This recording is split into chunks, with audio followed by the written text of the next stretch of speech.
saudara RAT menyembunyikan harta kekayaan dan sumber perolehannya. Akan melakukan finalisasi secepat mungkin, yaitu proses pemecatan sebagai pegawai negeri. Dasar yang dipakai adalah PP 94 tahun 2021.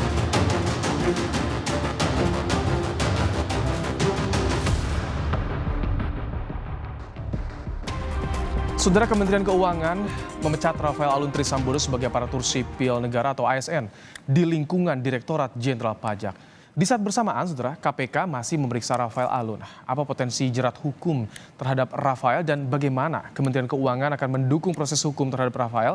Kita akan bahas bersama dengan staf khusus Kementerian Keuangan, bidang komunikasi strategis, Justinus Prastowo, dan juga kita akan bergabung bersama dengan dosen Fakultas Hukum Universitas Pelita Harapan, Roni Bako. Selamat sore, Pak Pras.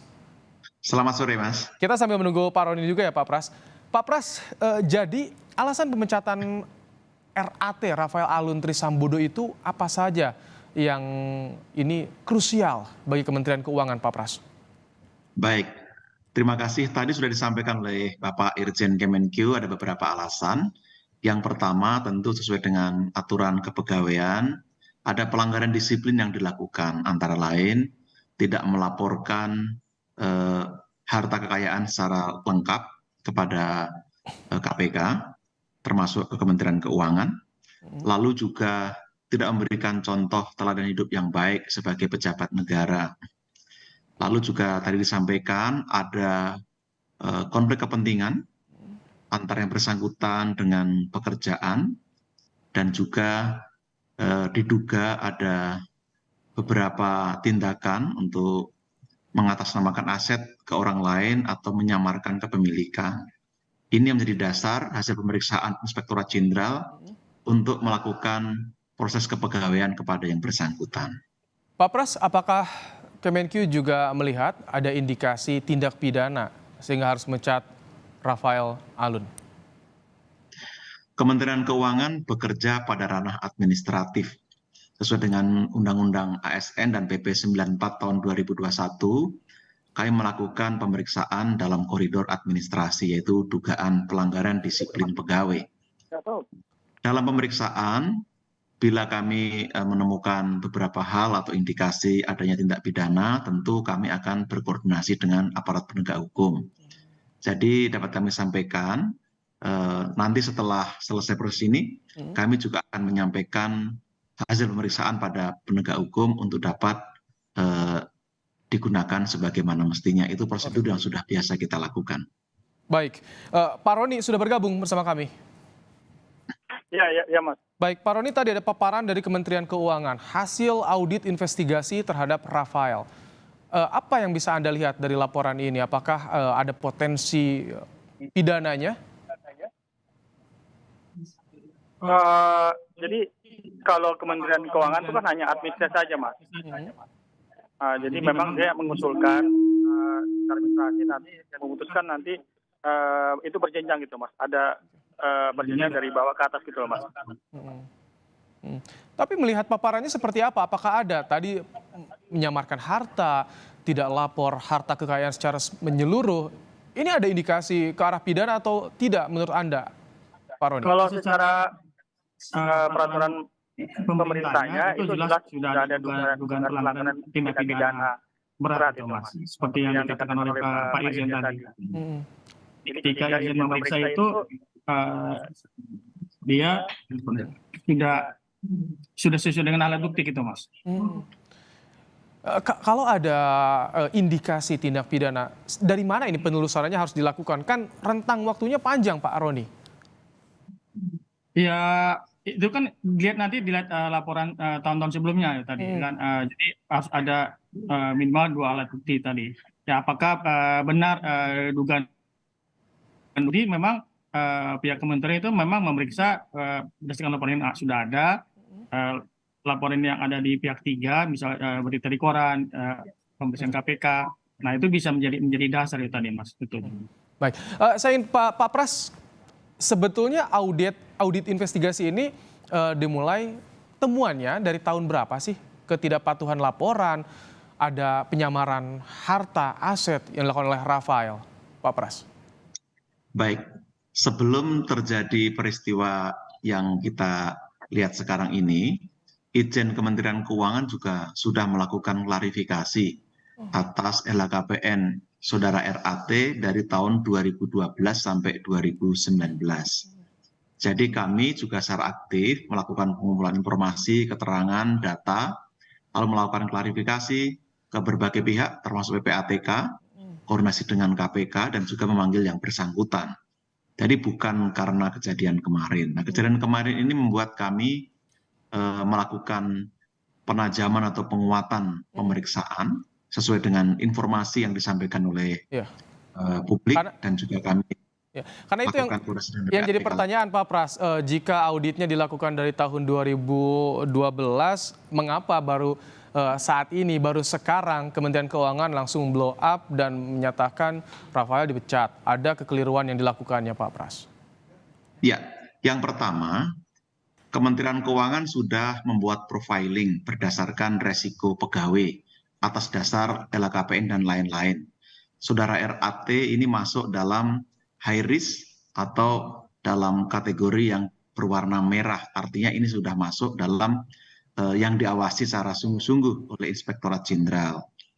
Kalau kita lihat sebenarnya dalam konteks kepegawaian, pada tahun 2020 juga sudah dilakukan mutasi atau pemindahan dari kantor pelayan pajak PMA ke Kabak Umum di Kanwil Jakarta Selatan. Artinya sudah dilakukan mitigasi resiko. Tetapi kita mengedepankan praduga tidak bersalah. Tentu sepanjang belum ditemukan bukti atau fakta bahwa ada pelanggaran, tidak boleh semena-mena. Itu semua ada aturannya. Nah, kemarin kita berterima kasih mendapat informasi dari publik yang lalu kita dalami lagi. Kita juga mendapatkan akses dengan dukungan KPK dan PPATK sehingga bisa membuat profil kita lebih lengkap. Itu kira-kira konteks dari apa yang saat ini kita lakukan. Dan saat ini sudah ditemukan bukti dan faktanya oleh Kementerian Keuangan. Pak Roni, kalau Anda lihat apa yang dilakukan oleh Rafael ini, apakah sendiri? Karena disinggung juga soal adanya geng Rafael, adanya ex-pegawai Ditjen Pajak yang terlibat di konsultan pajaknya. Bagaimana Anda melihat operasional atau modus seperti ini dilakukan oleh Rafael, Pak Roni?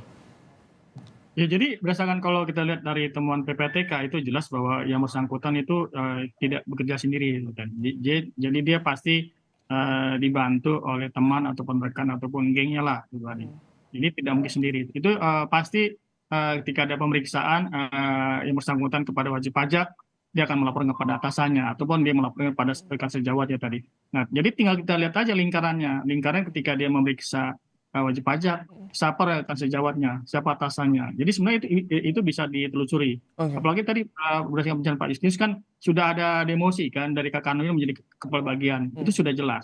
Nah, cuman masalahnya kan ketika demosi itu kan tidak perlu semua orang tahu kan. Itu hanya internal kementerian aja. Itu biasa di mana kementerian ada. Jadi ketika ada demosi dari eselon Kak Kanwil menjadi eselon 3 itu sudah satu bentuk demosi itu tadi. Itu penghukuman yang dilakukan oleh secara administrasi negara, bukan oleh Kementerian Keuangan, tapi secara administrasi negara memang sudah benar dilakukan itu. Baik.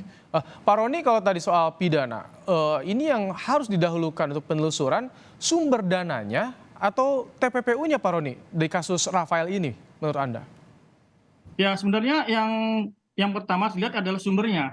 Jadi orang tidak mungkin bisa melakukan TPPU kalau tidak ada sumber dananya. Dari mana sumber dananya? Sumber dananya kan pasti itu bisa dari hasil pemeriksaan WP ataupun juga bisa dari yang non lain. Tadi misalnya dia menanam saham di suatu perusahaan yang tidak izin dari perusahaan dari kantor, nah itu juga menjadi sumber dana. Nah mungkin karena dana cukup besar dan tidak dilaporkan di LHKPN, nah itu menjadi berakibat kepada pencucian uang. Karena tidak mungkin dia bisa melakukan pencucian uang kalau tidak ada sumber dananya. Sumber dananya tidak mungkin ada kalau tidak ada dari mana asal usul uangnya. Ya minimal karena dari orang pajak, ya pasti dari WP-nya, WP yang diperiksa. Tinggal kita melihat ketika di Kanwil di PMA, dia meriksa WP mana-mana saja. Nah itu bisa ketahuan sih Mas sebenarnya. Sampai seperti itu audit yang dilakukan oleh Kementerian Keuangan, Pak Pras? Ya, Kementerian Keuangan tentu memiliki keterbatasan karena bukan pro justisia ya. Maka kami berkolaborasi, koordinasi dengan PPATK dan KPK. Kami tidak punya kewenangan untuk menelusuri sampai ke rekening, sampai hal-hal yang sifatnya dirahasiakan. Maka kami masuk melalui beberapa skema, selain kami minta dukungan PPATK, Ditjen Pajak juga telah memulai pemeriksaan pajak. Nah, nanti di sana ada kewenangan untuk melakukan pembukaan rekening dan lain-lain, sehingga diharapkan bisa lebih mudah membantu aparat penegak hukum maupun secara internal menguatkan temuan-temuan yang dilakukan oleh Inspektorat Jenderal. Baik, Pak Roni, jadi untuk mengungkap adanya mafia pajak, ada dugaan mafia pajak ini seperti apa, Pak Roni? Ya, ini masih dugaan ya Mas Eji. Kami itu tidak bisa langsung mengatakan ada tindak pidana, masih dugaan. Jadi misalnya yang punya kewenangan itu adalah KPK, PPATK, mungkin juga polisi tadi. Nah, kita hanya bicara siklus aturan formil, baik secara teori dari akademisi maupun teori yang ada berlaku di kementerian itu tadi. Karena tadi Anda singgung juga tak sendiri ya, kemungkinan tak sendiri, ada kawan-kawannya seperti itu. Karena itu tadi kan korupsi bisa ada kalau ada kolusi, kolusi bisa ada kalau ada nepotisme. Nah, nepotisme siapa? Nepotisme ya teman-teman yang selevel dia ataupun atasannya itu tadi. Ketika dia melakukan pemeriksaan dia pasti akan lapor ke atasannya kan itu tadi. Atasannya juga mohon maaf nih bisa setuju bisa tidak setuju. Nah, itu mungkin bagian dari penelusuran dari Irjen, tapi tidak bisa masuk kepada substansi penyelidikan karena bukan kemudian tidak punya kewenangan tersebut itu tadi. Jadi hanya semacam catatan-catatan saja. Baik, sudah ada komitmen juga dari Kementerian Keuangan untuk mendukung pro justisianya melalui PPATK dan juga KPK. Terima kasih Pak Justinus Prastowo dan juga Pak Roni Bako telah menyampaikan bagaimana pandangannya di program Kompas Petang sore hari ini. Sehat selalu, Bapak-Bapak. Terima kasih, Mas. Selamat sore, Pak Roni.